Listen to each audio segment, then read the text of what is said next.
পৃথিবীর জনপ্রিয় content creator বা ভিডিও মেকার মিস্টার বিস্ট তাকে আসলে অনেক জনপ্রিয় বা ভাইরাল হয়ে যাওয়ার আগে 455টা ভিডিও বানাতে হয়েছে।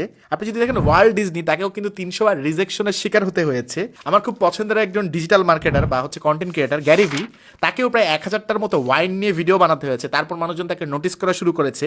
কেএফসির প্রতিষ্ঠাতা কর্নেল স্যান্ডার্স, তাকেও কিন্তু প্রায় 1009বার বিভিন্ন জায়গায় এই কেএফসির আইডিয়াটা পিচ করতে হয়েছে। তারপর তিনি আসলে সফলতার দেখা পেয়েছেন।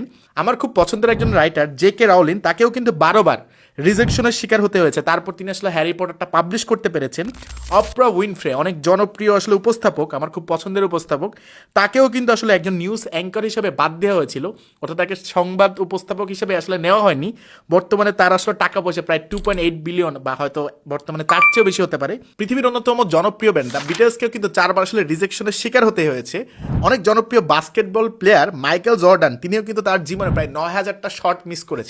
আর আপনি একটা দুইটা ভিডিও বানাচ্ছি বা একটা দুইটা কাজ করতেছি, তারপর বলতেছি আহারে ভিউজ হচ্ছে না কেন, আমাকে দিয়ে কেন হইতেছে না, কেন ফলো আসতেছে না, টাকা পয়সা আসতেছে না। Like seriously.